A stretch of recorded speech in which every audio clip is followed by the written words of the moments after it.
Hey everybody, what's up? It's your girl Bondi Blue, and I am back for a Real Housewives of Atlanta review. So let's just get into it, shall we? Alrighty then. Wait, I have to sneeze.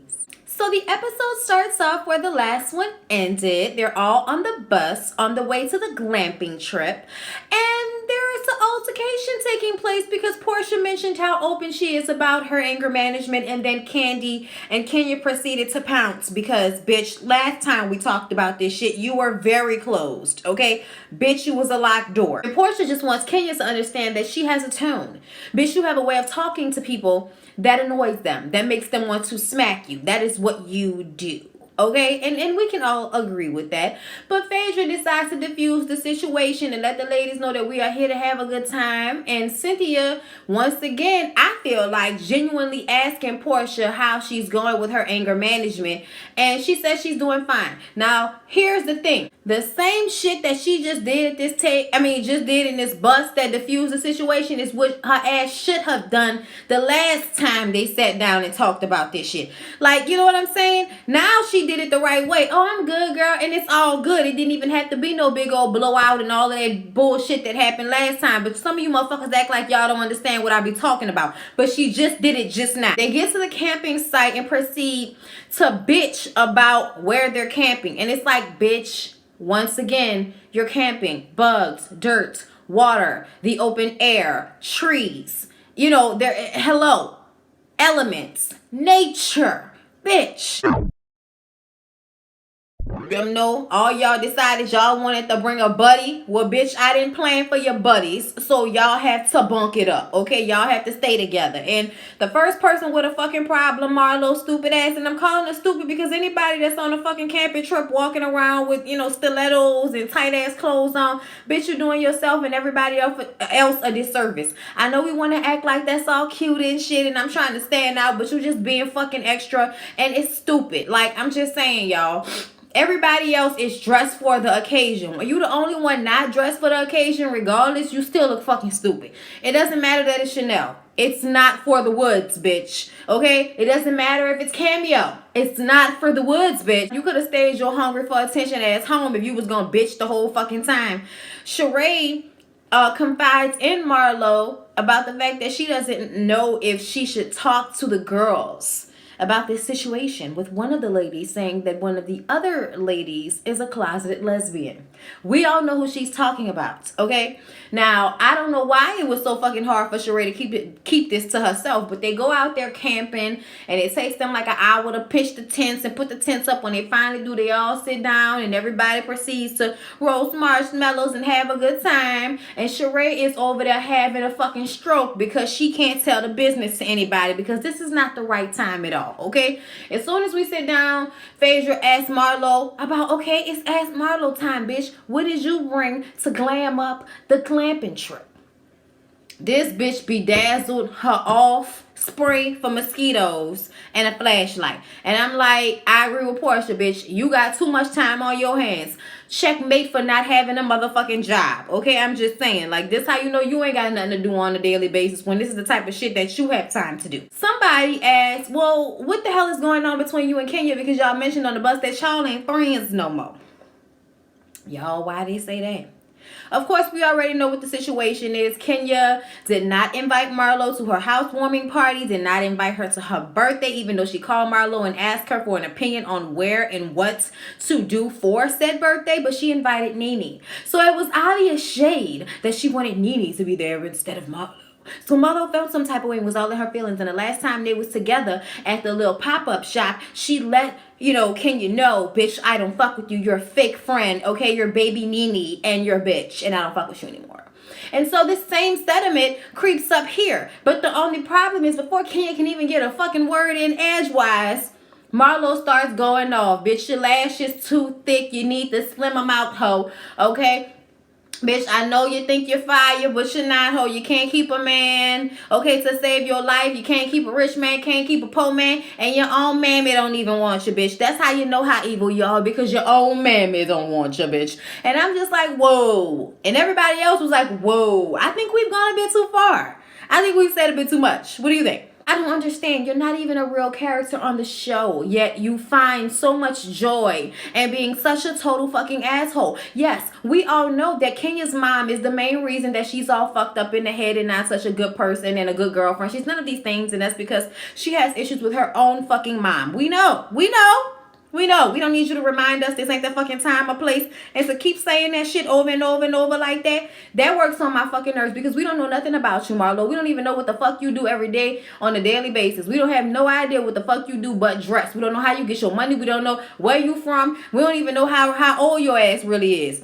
We don't know who you're with. We don't know your people, bitch. Maybe your pappy don't want you. Like, you know what I'm saying? Like, you never fucking know. And it annoys me that you want to be on this show so bad, but you don't never let anybody know anything about you and always want to throw shade at other people's personal shit that they actually are not afraid to put out there. So at the end of the day, Marlo, fuck you for that. That was hella fucked up. And Marlo makes the comment that Kenya wants to be like her. And she's like, bitch, I do not want to be a prostitute. Thank you for that, though. Thank you for that, though. Don't want to do that. So they all get back in their tents. They're going to spend the night out there. They're going to rough it. It's going to be fun, right? Oh, no. Marlo's ass decided to aggravate the fucking camera people and have them walking back to the actual camping place where the rooms and the bungalows are. And I know as a camera person, them camera people was probably fucking tired. And then her stupid ass want to talk about, oh, let me go ahead and walk my ass back over there, yonder, in the middle of the night, 3 o'clock in the fucking morning in the middle of the woods. All right. So the next morning, they have breakfast and they ask, Phaedra about her divorce. And she says that it's coming along. And this is when Candy works on my fucking nerves because you have been doing this Mama Joyce thing a little bit too much. I heard that it takes 30 or 60 days to get divorced once you've been put in jail. Yeah, I heard that. And Phaedra's like, I don't know why Candy got so much to say. She ain't never went to nobody's fucking law school, but I did. So I guess she didn't graduate from fucking college. So,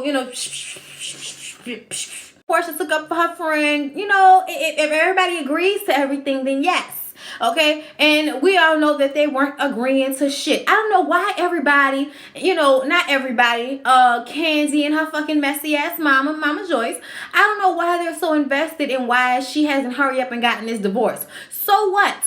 Who fucking cares? Let them be together forever, okay? They could, how many people be estranged and not together and be separated for 4, 5, 6 years and all of this type of shit and still haven't gotten a divorce? So the fuck what? Mind your business, okay? I just don't understand why they're so invested in whether Phaedra is still married to Apollo or not. Who fucking cares, okay? Shut up, Candy, with your mama-isms, okay? And Cynthia starts to, confide in everybody about the fact that her divorce is about to be over, and that's because their divorce is amicable. The only problem is that Peter does not want to be there for the signing of the papers, and Cynthia feels as if this was going to be a time for her to collect herself and have some closure. But unfortunately, that's not what you're gonna have because he's not coming. Peter's not coming. He doesn't want to fucking be there, and that's because Peter didn't want the fucking divorce. Plain and simple. Now, another moment when Marlo feels the need to insert herself. Runs her ass down there to the end of the table to console Cynthia. Bitch, since when are you friends? If Sheree was crying, I'd understand. You don't know Cynthia like that. Y'all are cool. Y'all are cordial. But no, okay? Let one of the people that are actually close with her console her. Sit your fucking ass down. Oh, you'll find someone else. You're beautiful. Of course you'll get married again. Yeah, okay? We know. Okay, Cynthia's fucking sister and mama can tell her that. Okay, her own daughter can give her advice. Bitch, we don't need it from you right now. Kenya planned the day of events, okay? And it's super, super duper fun. First, we're gonna go, kayaking or canoeing or whatever the fuck we're getting on boats, bitch.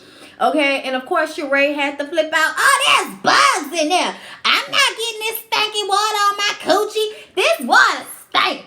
Bitch, you are camping. Everybody but Sheree had a good time boating, and then they go to do this free fall where you fall from, this ledge down, and you just kind of, you come down, but it's not that bad, y'all. I was looking at, look, Kenya said she would go first, but then when she got up there, she got teary-eyed. Bitch, that's when you just jump. And that's what everybody else did except for Portia. It's so funny that Kenya and Portia are the main people that will never get back in a good place, but they are so much alike. They are so much alike. If beauty queens were popping when Portia was born, I bet you she would have been one too. They both were scary, but Portia finally did jump. And when she jumped, she got to the bottom and she was crying, and it was a team building exercise, and the other women were being supportive of one another, of Kenya, of Portia. It didn't matter that they all had beef. It was a really nice moment and it was fun. And I was contemplating whether that's something I would do or not. Like, if somebody else set it up and the camera's here and I gotta do it because other people here, then I'm probably gonna do it. But I'll be damned if I look down. I'm closing my eyes and trusting that these fucking wires gonna catch me. Everybody had fun. It was a good experience. And then we have dinner that night. Kenya, because everybody was having a nice time, Kenya decides to take this time to say that, you know, there is a difference between trying to hurt somebody's feelings and hurting their feelings unintentionally. And she feels as if Marlo was trying to hurt her feelings and she wasn't trying to hurt Marlo's feelings, but she's sorry either way because she just doesn't want that beef. She doesn't want that energy to, you know, persist now that everybody's in a nice, comfy, sweet place. Because Marlo didn't want to be an asshole, which she already showed herself as, she decides to go ahead and say she's sorry too for the mean things that she said to Kenya. And it's a whole kumbaya, and Phaedra is feeling the moment because she knows that it was she that facilitated the coming together of these crazy bitches. Thank you very much. Thank you. And then the motherfucking plot thickens because Marlo takes this opportunity to let everybody know that, yeah, okay, we all cool and shit, but there's some fake shit going on at this table. I said I want to testify that there's some fake shit happening at this table right now. And what it is, excuse my choker, is that Sheree let me know that one of the ladies has been talking about another one of the ladies, saying that she's an undercover lesbian. And I just want to know, Candy, are you a lesbian? What? Who said that? Oh my God, who said that? Somebody need to say, whoever it is, say who said that shit. And I'm like, because when you really look at it, if somebody likes to have threesomes with their husband, that does not make them a lesbian. Okay, so I think all the extraness about this subject is kind of fucking annoying because whatever is going on in Candy's house and in her, you know, bedroom between her and Todd and whoever they decide to invite is their fucking business. It's nobody else's business. And this is also not something that you put out there about somebody like it's about to be a negative. Once again, that's between the two married people. As long as she ain't cheating and it ain't no fuck shit like that, then, I mean, what is anybody really gonna have to say about what two wrong people do in their fucking marriage in their house? Okay, of course Candy lets everybody know, no, she is not a lesbian. She is very in love with Todd and his dick. Okay, but we gotta find out who the fuck said it. And Sheree didn't want to say anything, but then Sheree, you know, Portia was like, who said it, Sheree? Now come on, who said it, girl? And this is one, well, bitch, you said it. And then, you know, we get into verbatims. Now I honestly feel like I'm tired of Portia not remembering when she said certain shits. Now, this was some shade that she was throwing casually because she was pissed off at Kenzie. You know, how else would you know unless you was, you know, sitting in the closet peeping and shit. Sheree made that joke. Portia made her, you know, snide remark. And the rest is fucking history. But she was just, once again, bring back that word, piggybacking off what Phaedra had told them, you know, days before when they sat down about Candy fucking Shamia. Okay, so what Portia said was a piggyback about her own fucking friend, which was so fucked up. So now we knew it was Portia. So now we want to know where Portia coming from, and y'all know how Portia do. I don't remember that. I'm trying to remember the specific conversation. I don't know if I remember that.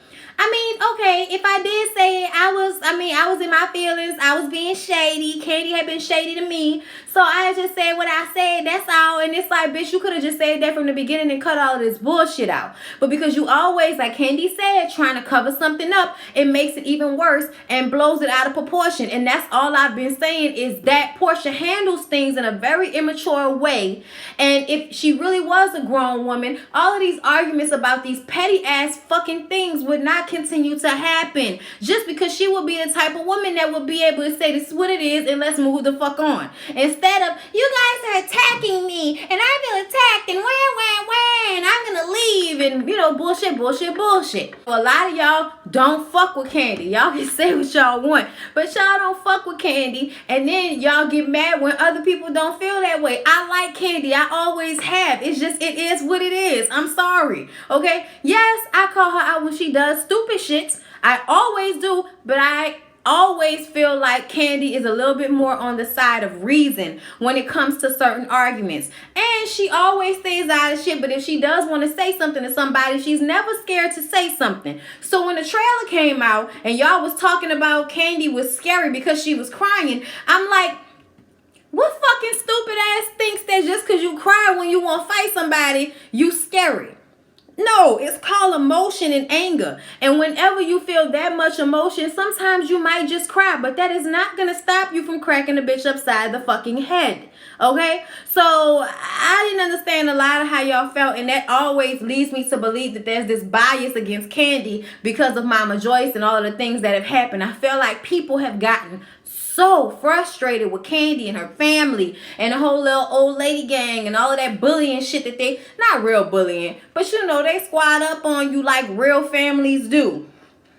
And it's annoying in this, you know, construct of a show where people just really have themselves as their backup. And Candy comes with a crew and old ladies that fuck you up that you can't say nothing to because they old ass ladies and all kind of shit, and always want to defend her mama even though her mama dog her out and everybody else that's around her. Marlo takes this opportunity to ask Portia, bitch, are you a lesbian? Because Candy says, I'm tired of people coming at me trying to make a big deal out of shit when they've done it themselves. Kenya, amen. Okay? Kenya was amen because y'all know Kenya do not like fucking Portia. So anytime that we putting Kenya on blast for something, or I mean we putting Portia on blast for something, Kenya's happy and vice versa. It was just bothering me that at no moment did anybody turn to the end of the table and point to the original person that stated such statement to everyone and put it on television, even though she thought her mic wasn't on, even though it was. Phaedra. At the end of the table, getting fucked up, nervous as all kinds of shit. Okay? Liquidy shit. Because she knows that it was her who started this. And Portia, you showed yourself to be a good friend to Phaedra, but Phaedra showed herself to be a terrible friend to you because she sat up there and let them gang up on you and let that situation go how it went, knowing very well she was the one that initially put that fucking statement out there. You know, I'm talking about for this situation because we've all heard that Candy fucks for women, but Candy has said that before. Candy has said, I've tried it. Yeah, it may be cool for special occasions, but I still, you know, like my dick. Okay? And Marlo talking about I'm strictly dickly. And I'm like, bitch, you don't have a man that we know of, so does it really matter? Do we really care? Shut the fuck up. When Portia was asked, she said that she wasn't putting her business out there. And Candy said that I haven't done anything that Portia hasn't done. What does that mean? You don't know what I've done, but I know what you've done. And it's like, bitch. No, okay? You have no idea what I've done, but I definitely know what you. It's like, bitch, we all know. Y'all two hoes have slopped some spits or done some nasty shit, and it is what it is, okay? They talk about all of the bones we carrying, and Portia was like, I did not know that Sheree was going to be mentally recording all our conversations and taking them back to each other in order to incite bullshit and mess. And it's like, yeah, but you should already fucking know that's what Sheree does because she's done it to other people. And this is when you got that mindset of having sympathy and empathy for other people has to click in, and you pay attention that if they'll do it to somebody else, they will do it to you. The dinner is fucked. They disperse and they go back to their rooms, okay? Now, Marlo and Sheree go to one room, and, you know, Sheree is like, Marlo, why did you say something? I told you that in confidence. Marlo like, girl, I know you glad I put it out there. At least now it's on the table. We move over to Candy and Kenya and Cynthia and Candy's friend. And they're talking about the situation. And Candy is basically saying that Portia is a aggressive lesbian when she gets drunk. And I believe that. I believe that. Y'all do all kind of shit with one another and in front of us that makes me feel like y'all like rubbing titties and making out with women. It's just, it is what it is. It's a turn on. I'm not going to be mad at anybody because I live the life. Okay, I totally understand. I can see it. But let's not point out other people's shit when we doing it too. And that's the main fucking point here. Portia is with Phaedra and her sister, and still refusing to say anything to Phaedra about the fact that she left her out there to dry. Like, yo, I cannot believe that shit. At least 2 people at this table knew very well that it was Phaedra that said the shit, and nobody said anything. That makes me wonder what Phaedra have on you bitches. I'm just saying. Okay, I am just fucking saying. This shit is about to get worse, and Candy says it. Candy said this situation is not going to get better because it's obvious that we are out to fuck over one another. Okay, we out here to out each other's dirty laundry. We really trying to fuck over each other, and that's just what it is. You know, that just is what it is. Anyway, you guys, that was Real Housewives of Atlanta. I hope you enjoyed it. Please come back for Love and Hip Hop, and I'll see y'all in the next one. Peace out, people. On my mama, on my hood, I look fly, I look good. Touch my swag,